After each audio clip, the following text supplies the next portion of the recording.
आप देख रहे हैं खबरें न्यूज़ 24। आइए नजर डालते हैं इस वक्त की बड़ी खबर पर। अल्पसंख्यक समाज के लोगों ने चलाया जनसंपर्क अभियान। जनपद प्रयागराज के हंडिया कस्बा क्षेत्र के क्षेत्रीय मंत्री अल्पसंख्यक मोर्चा काशी क्षेत्र के एवं लोकसभा 52 प्रभारी सैफुल अब्बास के नेतृत्व में अब अल्पसंख्यक समाज के लोगों ने आगामी 25 मई को होने का वाले लोकसभा चुनाव को लेकर अल्पसंख्यक समाज के लोगों का जागरूक करने के लिए जनसंपर्क अभियान चलाया, जहां पर सैकड़ों की संख्या में अल्पसंख्यक समाज के नेता व कार्यकर्ताओं ने घर घर जाकर सरकार की नीतियों के बारे में अल्पसंख्यक समाज सहित अन्य समाजों के लोगों को जागरूक किया। वहीं क्षेत्र के मंत्री काशी क्षेत्र अल्पसंख्यक मोर्चा हुआ लोकसभा चुनाव 52 प्रभारी सैफुल अब्बास ने मीडिया से बात करते हुए बताया कि जिस तरह से विपक्षी पार्टी अपने जुमलेबाजी में जनता को फंसाना चाहती है, तो जनता अब जागरूक हो चुकी है और उसे पता है कि माननीय मोदी जी से अच्छा प्रधानमंत्री उनके लिए कोई नहीं है और जनता इसी विश्वास के साथ भारतीय जनता पार्टी को एक बार फिर से पूर्ण बहुमत दिलाएगा। वहीं सैफुल अब्बास ने यह भी कहा कि इंडिया गठबंधन जिस तरीके से जनता के बीच में जुल्मेबाजी कर रहे फैसला कर रहा है और वह झूठे वादे कर रहा है, अभी तक यह भी नहीं पता चल पाया कि आखिर इंडिया गठबंधन का मुखिया कौन है और उनसे सिर्फ नेतृत्व कौन है। वह तो जनता का विश्वास के लिए ही क्या सोच पाएंगे।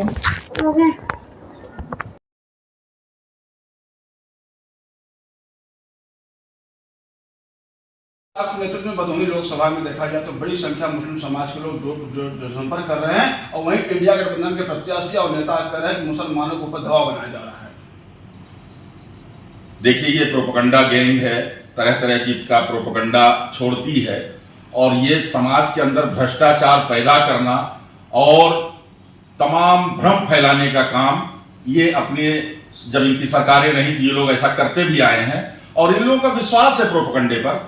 ये लोग चाहते हैं कि प्रोपेगेंडा हम इस तरीके से मारे और पब्लिक का मत विभाजित हो और हमारी सरकार आ सके, इसलिए ये बड़ी मेहनत करते हैं। मेहनत कर करके कभी 80 समाज, कभी बैकवर्ड समाज, कभी अल्पसंख्यक समाज, कभी सब समाज के अलग अलग वर्गों पर ये प्रोपेगेंडा छोड़ते रहते हैं कि मत विभाजित हो और माननीय प्रधानमंत्री श्री नरेंद्र मोदी जी को तीसरी बार प्रधानमंत्री बनने से रोकने का काम इनका प्रोपेगेंडा। इंडिया गठबंधन के प्रत्याशी नेता ये भी कह रहे हैं कि अगर सरकार बनती है तीसरी बार मोदी जी को तो कहीं कहीं मुसलमानों का हनन होगा। मुसलमान इस देश का काफी स्वतंत्र अपने आप को महसूस कर रहा है। एक समय था कि मुस्लिम समाज से ही माफिया, गुंडे, बदमाश, भ्रष्टाचारियों को थोपा जाता था, उन्हें एमपी, एमएलए और जो है एमएलसी बनाया जाता था और उनको नेतृत्व बनाया जाता था।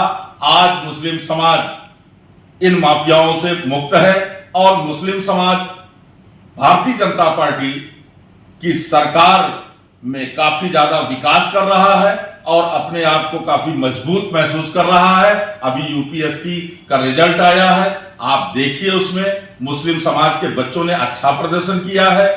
जो भी रिजल्ट आ रहे हैं उसमें बच्चे मन लगा के पढ़ के अच्छा नंबर ला रहे हैं। यही बच्चे आगे चल के बड़े अधिकारी बनेंगे, बन भी रहे हैं।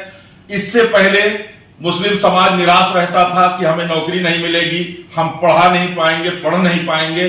सरकार ने सहयोग दिया पठन पाठन में, बच्चों को मुस्लिम समाज पढ़ा रहा है, अधिकारी बन रहे हैं या बड़े व्यापारी बन रहे हैं।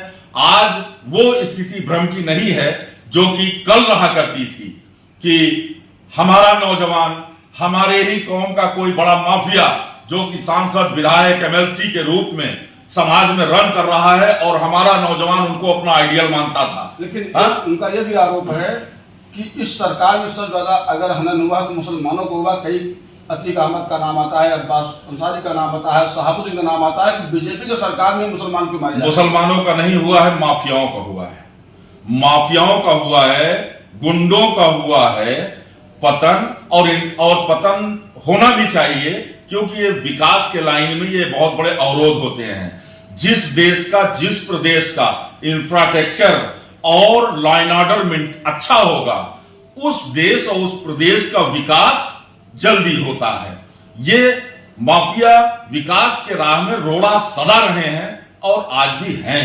जिस तरीके से आज मुस्लिम समाज के लोगों ने भारतीय जनता पार्टी का झंडा उठाकर रोड पे उतर के वोट मांगने का काम किया है, क्या लगता है कि अन्य मुस्लिम समाज के जो लोग हैं वो भी इस तरीके से साथ देंगे जिस तरीके से भदोही लोकसभा में चल रहा है? आपने देखा तो है, सैकड़ों की संख्या में एक भीड़ निकल करके बड़े उमंग के साथ अल्पसंख्यक समाज के लोग रोड पर, हाईवे पर निकल करके और माननीय प्रधानमंत्री जी को तीसरी बार प्रधानमंत्री बनाने के लिए लोगों से वोट मांगते हुए दिखे। और साथ ही साथ सब लोग एक रास्ते से गुजरे, उसमें आप लोगों ने देखा होगा कितनी भीड़ थी।